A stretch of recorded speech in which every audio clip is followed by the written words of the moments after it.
Shalom.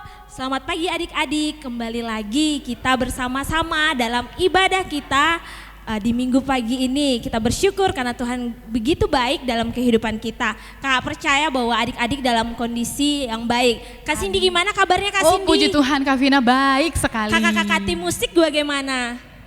Baik ya. Kita akan mulai ibadah kita bahwa kita mau mencintai Tuhan kita mau mencintai Tuhan Yesus, bahwa Dia Tuhan Yesus yang baik. Kita mau mencintai Tuhan kita selama hidup kita. Kita menaikkan pujian, ku mau cinta Yesus selamanya.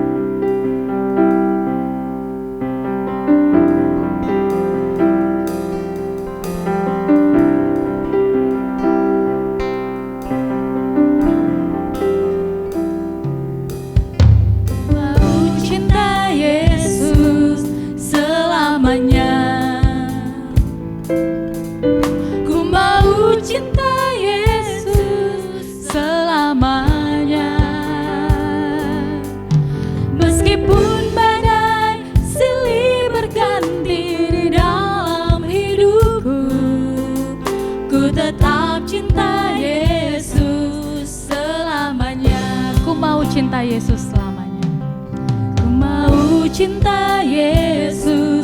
selamanya. Ku mau cinta Yesus selamanya. Meskipun badai silih berganti dalam hidupku, ku tetap cinta Yesus selamanya.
Adik-adik yang ada di rumah, sekarang kita akan berdoa kepada Tuhan sebelum kita memuji dan memuliakan nama Tuhan.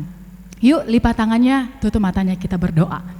Tuhan Yesus yang baik, terima kasih karena hari ini kami boleh kembali beribadah walaupun dalam pelayanan ibadah online. Kami bersyukur ya Tuhan, kami boleh ada hari ini semua karena anugerah Tuhan. Dan untuk itu ya Tuhan, kami siap untuk memuji dan memuliakan nama Tuhan. Bahkan sebentar juga kami akan mendengarkan cerita firman Tuhan. Tuhan Yesus berkati kami, biarlah ibadah kami dari awal sampai selesainya boleh memuliakan nama Tuhan. Berkati ibadah ini, haleluya, Amin. Wah, adik-adik, tadi kita sudah berdoa, bahkan tadi kita sudah menyembah Tuhan. Sekarang adik-adik di rumah, ayo Kak Cindy mengajak semua untuk berdiri. Sudah berdiri? Good job. Nah, sekarang kita mau memuji Tuhan.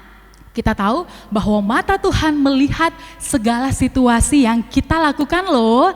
Benar gak Kak Vina? Benar dong Kak Cindy. Nah, kalau kita berbuat baik, Tuhan lihat. Kalaupun juga kita berbuat jahat atau dosa, Tuhan lihat loh.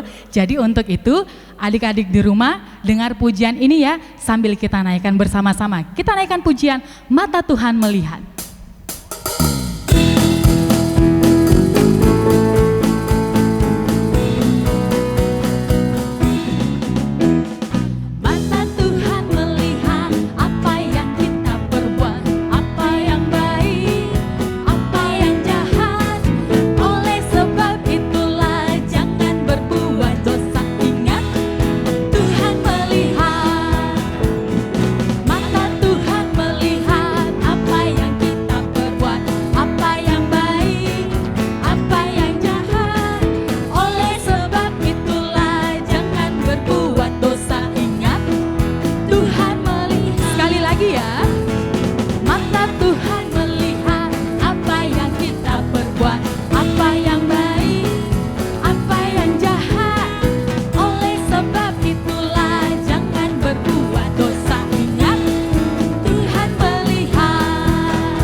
Daki gunung yang tinggi.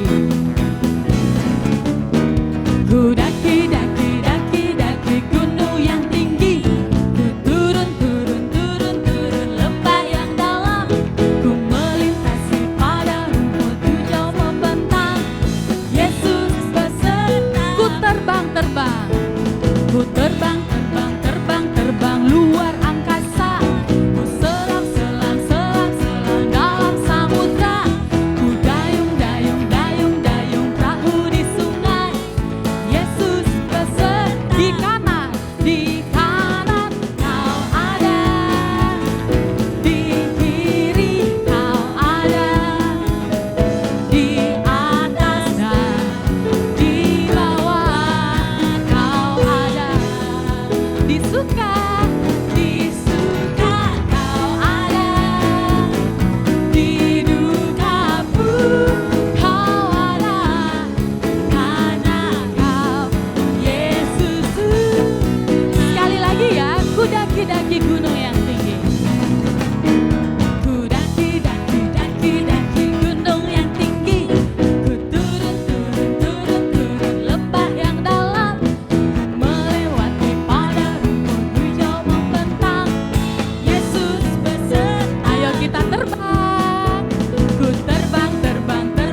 di dalam Amin. setiap kehidupan kita. Amin, Dimanapun betul. kita berada, di kiri, kanan kita, atas, bawah, bahkan di saat kita sedih, di saat kita bersukaria, Tuhan Yesus selalu ada buat kita. Amin. Tuhan Yesus mau melihat hati kita. Dan saat ini kita mau belajar dari kebenaran firman Tuhan yang akan disampaikan oleh Kak Nathan. Tapi kita mau sama-sama menaikkan pujian. Kita mau Tuhan menyelidiki setiap hati kita. Dan kita mau Tuhan mendapati setiap kita bahwa kita adalah anak-anak yang setia kepada Tuhan. Mari kita naikkan pujian, selidiki aku.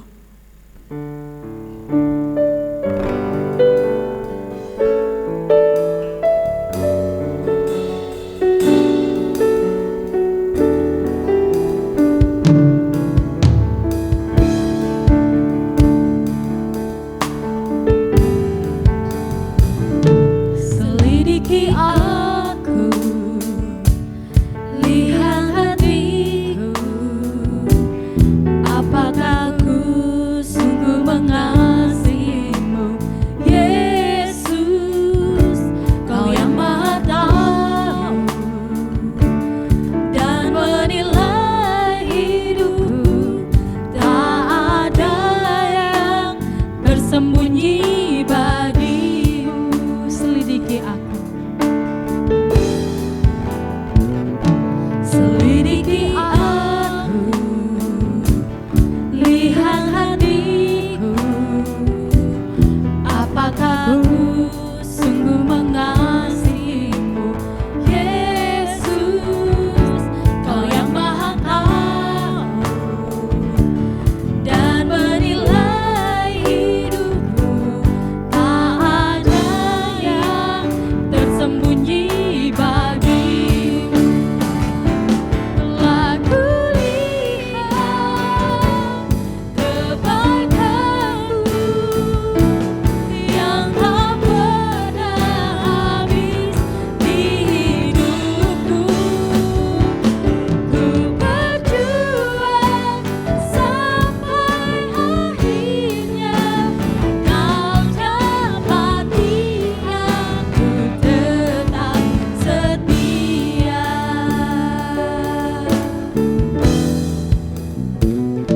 Selidiki aku, Benar Tuhan, bahwa Kau lihat mau Tuhan menyelidiki setiap hati kami. apakah ku Biarlah kami sungguh mengasihi didapati benar-benar mengasihi Tuhan. Kau yang Maha Tahu Terima kasih Tuhan, Kau baik dan bagi kami. menilai Kau menilai setiap kehidupan kami tak Tuhan. ada yang tersembunyi. Tidak ada yang tersembunyi bagimu Tuhan. Telah kulihat kebaikan-Mu yang tak pernah habis di hidupku. Ku berjuang sampai akhirnya Kau dapati aku tetap setia. Telah kulihat kebaikan-Mu yang tak pernah habis di hidupku. Ku berjuang sampai akhirnya Kau dapati aku tetap setia. Kau dapati aku tetap setia. Kau dapati aku tetap setia.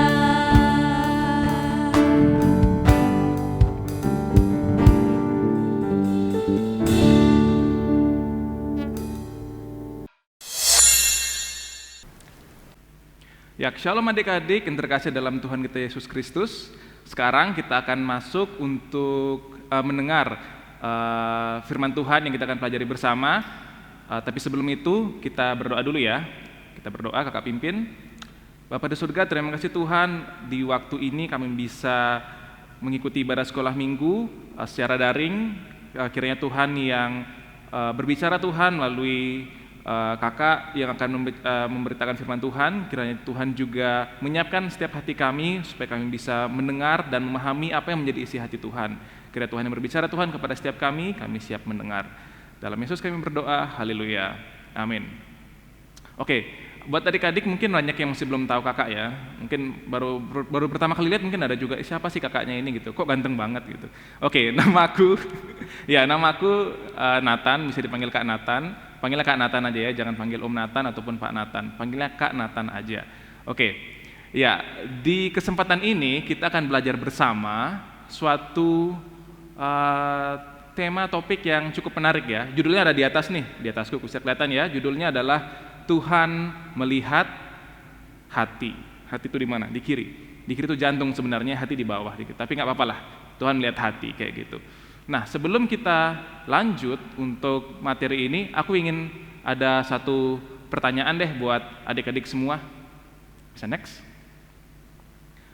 Ya, sekarang ini yang dibilang keren itu kalau gimana sih menurut adik-adik?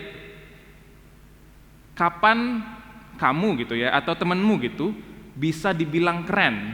Kalau apa gitu? Harus apa yang mereka lakuin? Mereka tuh harus kayak gimana supaya bisa dibilang keren? Keren tuh kayak gimana sih? Bisa next?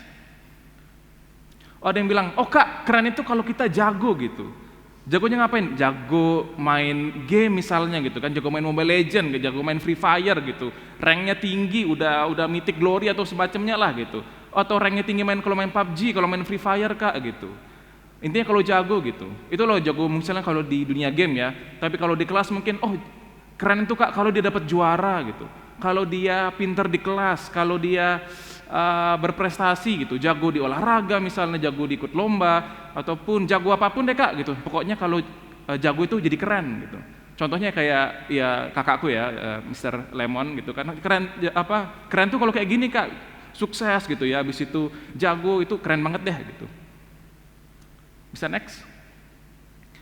Atau ada juga yang bilang, Kak keren itu misalnya kalau banyak yang like fotoku kalau aku upload di Instagram atau aku upload di medsos gitu. Keren itu kalau ketika aku foto nih gitu ya, pas lagi cakep-cakepnya gitu, banyak yang like, banyak yang komen gitu, banyak yang tag, banyak yang nge-DM habis itu. Keren tuh kalau kayak gitu Kak gitu. Keren tuh misalnya kalau lihat profilku, wih statusnya banyak nih gitu. Friend-nya banyak, follower banyak yang ngikutin aku gitu. Keren tuh kalau kayak gini gitu. Mungkin buat teman-teman yang cewek gitu ya. Bisa next? Atau mungkin ada juga yang bilang, Kak, keren itu kalau kita nakal. Lah, nakal gimana nih? Ada yang bilang, Kak, kalau misalnya kita berani nih lawan ortu ya, kalau ortu bilang apa kita enggak mau gitu. Itu keren gitu. Atau ada juga yang bilang mungkin pokoknya yang penting nakal Kak gitu.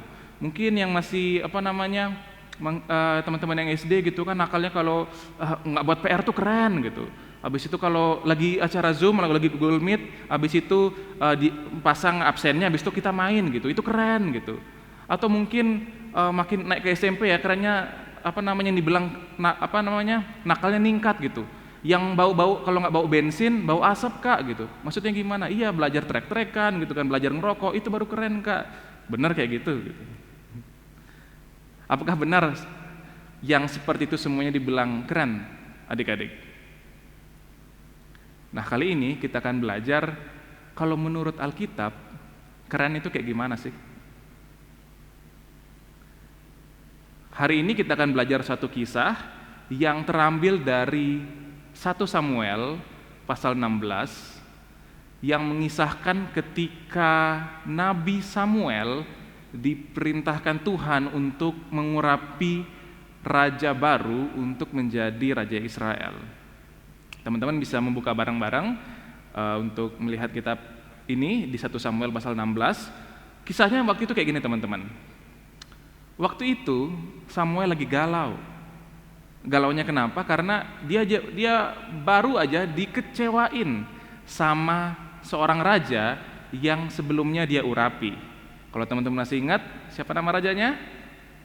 Ya, Saul ya. Saul sebagai raja pertama Israel waktu itu yang mengurapi Nabi Samuel juga. Ketika Saul sudah menjadi raja, dia memerintah dengan baik awalnya, cuman makin belakangan dia makin ngeyel gitu, makin nggak taat sama Tuhan, makin nggak taat sama perintah-perintah Tuhan yang diberitahukan melalui Nabi Samuel gitu. Jadi ketika udah waktu itu fatal kesalahannya, Saulnya kayak bandel gitu, udah Tuhan berhenti memberkati Saul gitu. Tuhan berhenti bekerja melalui Raja Saul. Maka waktu itulah Samuel merasa galau gitu. Aduh, ntar kalau kecewa banget lah sama Saul, karena sebelumnya dia berharap kan mungkin Saul supaya menjadi raja yang baik, raja yang mengasihi Tuhan, raja yang berwibawa, yang raja yang baik deh buat Israel gitu. Tapi ternyata enggak kayak gitu. Maka waktu itu Allah berbicara kepada Samuel, Samuel jangan sedih gitu. Aku sudah tunjuk kok raja yang baru gitu, yang akan menjadi raja yang baik buat Israel. Orang ini aku sendiri yang pilih kayak gitu. Maka dibilanglah, Samuel pergilah ke Bethlehem gitu. Kamu nanti akan ketemu seorang bapak bernama Isai, dan salah satu dari anaknya akan menjadi raja Israel. Kamu nanti urapi orang itu ya gitu. Samuel bilang, oh iya Tuhan, iya. Ujungnya di jalan lah. Waktu itu ya teman-teman tahu lah ya, belum ada mobil, jadi waktu itu dia ke sana naik motor gitu. Naik motor dari Yerusalem sampai ke Bethlehem, enggak lah ya, jalan kaki atau enggak naik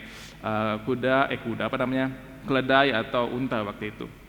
Sampai dia di Bethlehem, dia cari yang mana namanya Isai gitu. Isai bilang, oh saya namanya Isai Pak gitu, Pak Nabi gitu. Ketemulah dia gitu dengan Isai. Habis itu diskusi, ujungnya mereka sepakat, ayo kita duduk makan dulu sambil kamu tunjukin mana sih anak-anakmu ini gitu. Karena seorang anakmu mau dipilih oleh Tuhan kayak gitu. Maka duduklah mereka ya, Samuel dengan Isai ini gitu.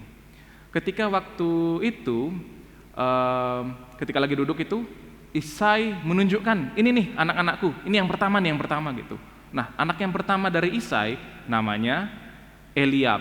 Nah, Eliab ini teman-teman, perawakannya itu gagah gitu ya, badannya besar, tinggi, berotot gitu, maco deh kayak gitu kan, berwibawa banget gitu. Jadi kalau ngelihat orangnya tuh kayak, waduh ini, berwibawa banget gitu, pas banget deh jadi raja kayak gitu.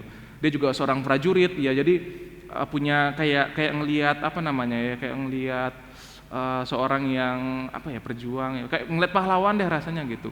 Nah, ketika Samuel ngelihat Eliab, itu juga yang dipikirin nih, wih gagah banget nih, kayaknya pas dia jadi raja gitu. Dia berpikir dalam hatinya, pastilah ini yang akan dipilih Tuhan untuk menjadi raja Israel. Tapi teman-teman, yang menarik dan yang menjadi poin pelajaran kita hari ini adalah di ayat berikutnya gitu ya. Tuhan langsung bicara sama Samuel ketika dia berpikir seperti itu. Tetapi berfirmanlah Tuhan, di sana disebutkan kepada Samuel, janganlah pandang perawakannya atau janganlah pandang parasnya atau perawakannya yang tinggi, sebab Allah telah menolak dia gitu. Bukan yang dilihat manusia, yang dilihat Allah. Manusia melihat apa yang ada di depan mata, tetapi Tuhan melihat hati. Ya teman-teman, waktu itu Samuel ditegur gitu ya. Jadi seorang Samuel ya, seorang nabi yang hebat gitu, yang besar pun masih bisa salah gitu ya. Dan dia ditegur, dan saat itu ketika itu dia sadar, habis itu balik lagi ke kriteria yang Allah inginkan. Jadi Tuhan nggak ngelihat apa yang kelihatan gitu loh. Tuhan nggak ngelihat apa yang manusia lihat. Manusia lihat melalui mata, apa yang kita lihat? Wajahnya, pakaiannya, bentuk tubuhnya gitu ya, keadaannya, keluarganya mungkin kita bisa lihat. Tapi apakah kita bisa melihat hati seseorang? Enggak. Tapi itu yang Tuhan lihat. Jadi ketika Samuel dikasih tahu itu sama Tuhan, dia bilang ke Isai, sorry, bukan yang ini, bukan yang ini yang dipilih Tuhan gitu. Mungkin waktu itu Isai kayak, loh, bukan yang ini, terus yang mana lagi gitu kan? Karena mungkin dia merasa bahwa Eliab lah anaknya yang paling mantep gitu, kandidat paling bagus buat jadi raja. Tapi oke lah gitu, Eliab kamu turun gitu ya, pergi sana, pulang ke belakang gitu. Dipanggillah anaknya yang kedua, Abinadab kayak gitu. Dilihat sama Samuel, bukan ini yang Tuhan pilih gitu. Lanjutlah habis itu, anaknya yang ketiga, anaknya yang keempat, anaknya yang kelima, keenam, sampai yang ketujuh anaknya laki-laki oleh Isai ditunjukkan di depan Samuel.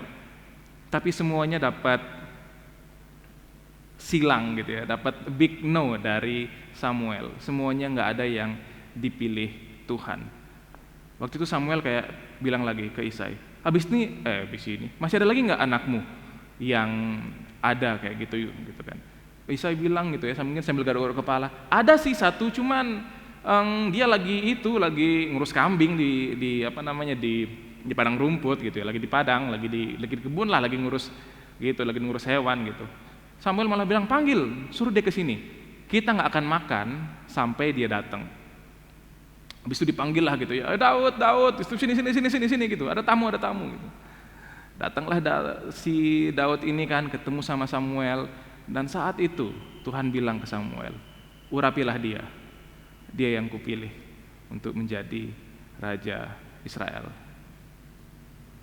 Bisa next. Ya, teman-teman, apa yang menarik di sini? Gambar ini aku pilih karena cukup mewakilkan gitu ya. Dibanding kakak-kakaknya yang gagah, yang kelihatan dewasa, yang kelihatan macho gitu ya, yang kelihatan berani gitu, orang pejuang perang lah gitu. Daud cuman seorang gembala gitu. Bajunya pun mungkin nggak bagus-bagus amat gitu ya, karena kerjanya di ladang aja, dia nggak ketemu orang, ngapain pakai baju bagus-bagus kayak gitu.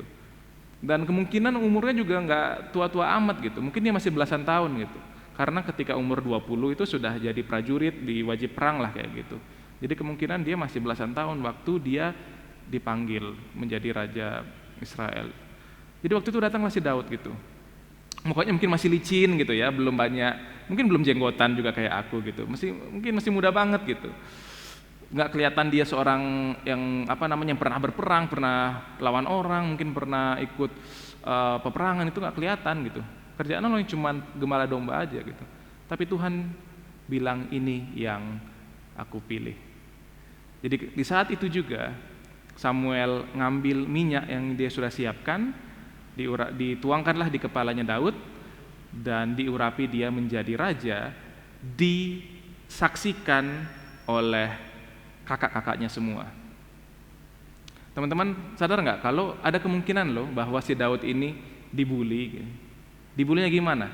Ketika ayahnya datang bertemu dengan Samuel, kakak-kakaknya semua ikut gitu ya.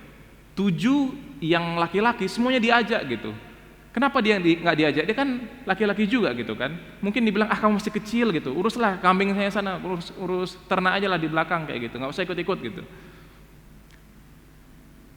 Yang kakak-kakaknya lihat mungkin dia masih kecil gitu ya, nggak pas gitu, nggak pas buat ketemu Nabi, nggak pas buat ikut acara-acara yang serius kayak gini gitu.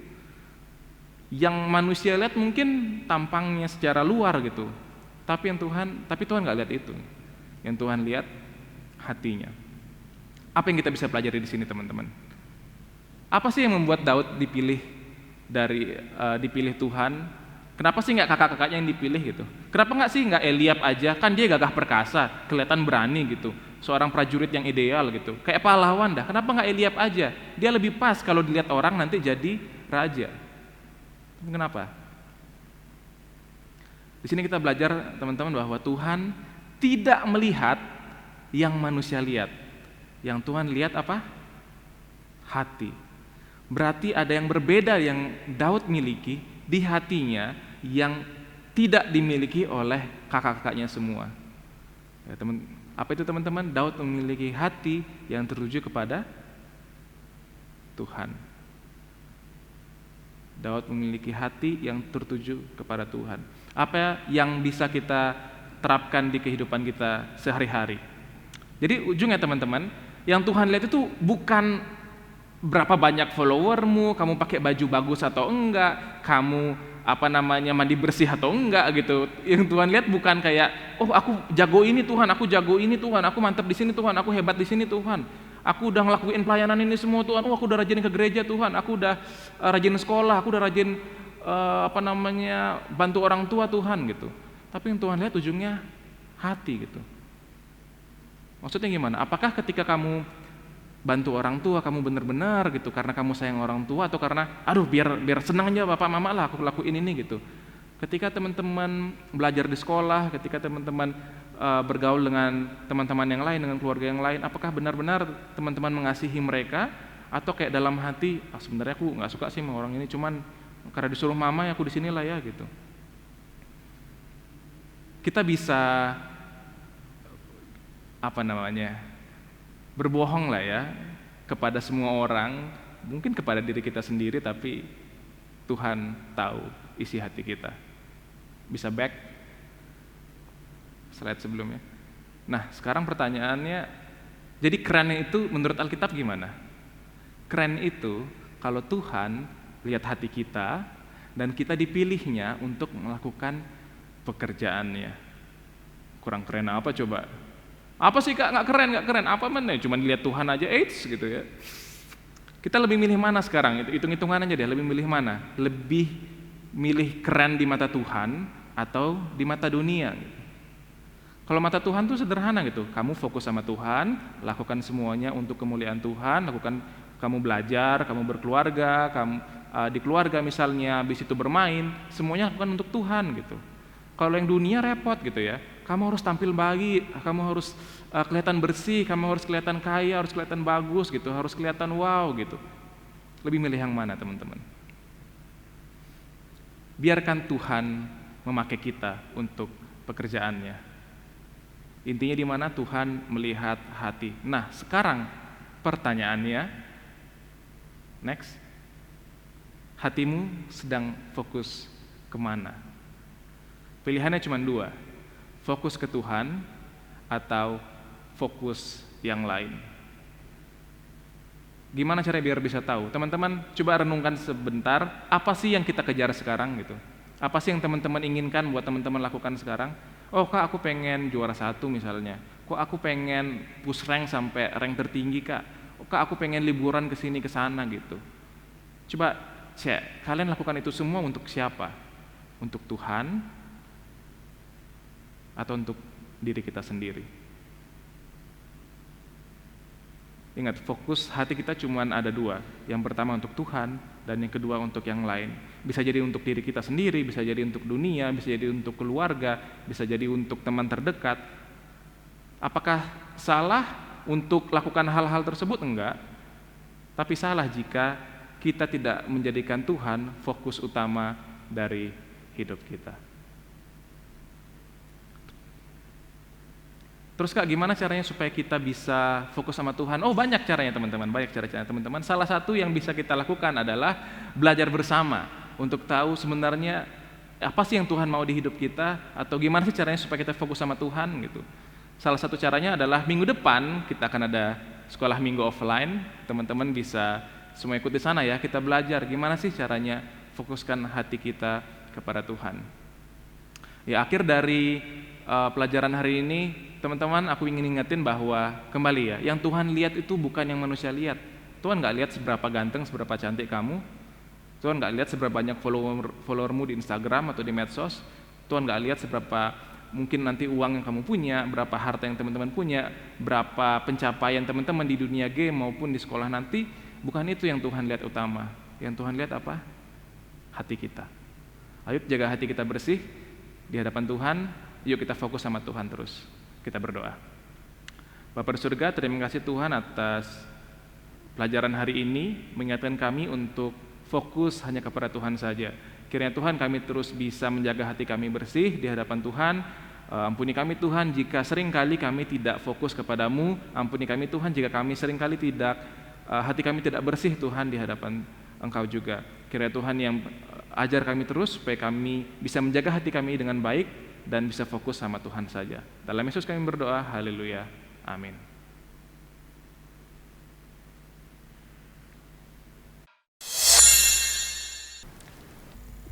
Nah adik-adik, tadi sudah mendengarkan firman Tuhan bukan yang dibawakan oleh Kak Nathan, bahwa Tuhan melihat hati kita. Tuhan melihat hati. Jadi mari kita berfokus hanya kepada Tuhan. Nah, hari Minggu ini kita ada ayat hafalan buat adik-adik. Jangan lupa dihafalkan dan dikirim melalui WA Group orang tua atau WA Group remaja. Nah, ayat hafalannya dari 1 Samuel pasal 16 ayat 7b. 1 Samuel 16 ayat 7b. Sebagai ungkapan syukur kita pada minggu ini, kita akan memberikan persembahan kita kepada Tuhan. Kita bersyukur karena Tuhan selalu memberkati kita dan Tuhanlah yang memimpin kita. Kita akan menaikkan pujian Tuhan Allah di tengah kita.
Biasa adik-adik sudah memberikan korban syukur yang terbaik untuk Tuhan Yesus kita.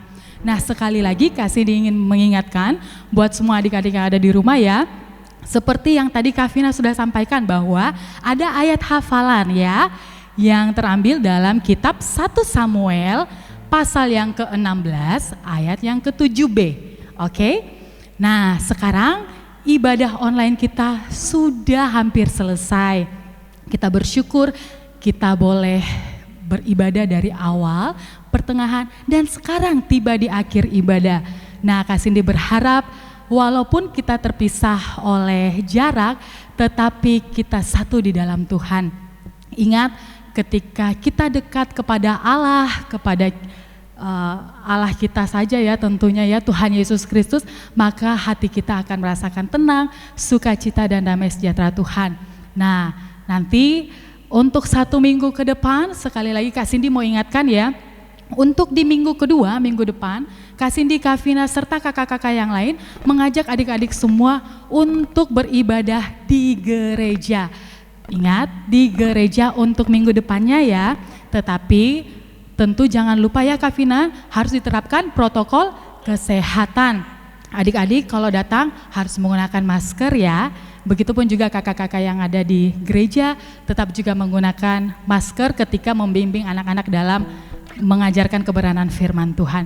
Oke adik-adik, kita akan angkat pujian Hanya Dekat Allah Saja, Aku Tenang.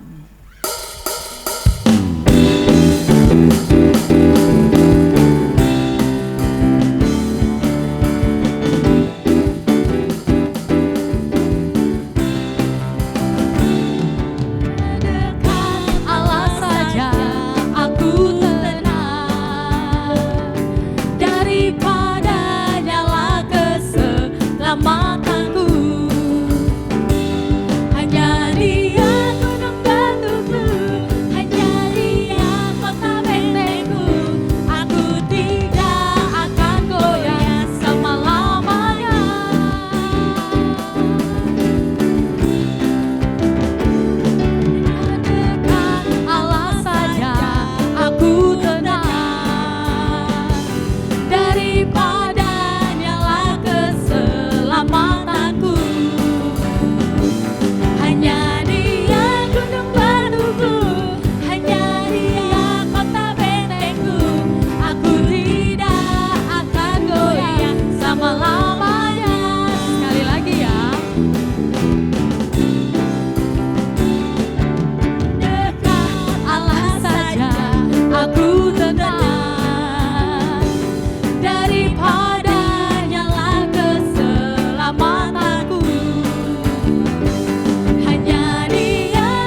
Tuhan Yesus, terima kasih karena Tuhan begitu baik di dalam kehidupan kami.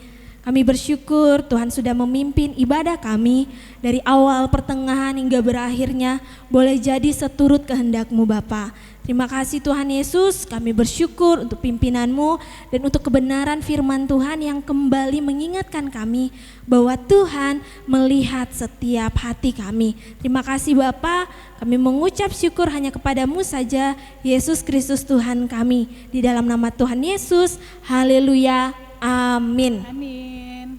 Selamat hari Minggu adik-adik, Tuhan Yesus memberkati.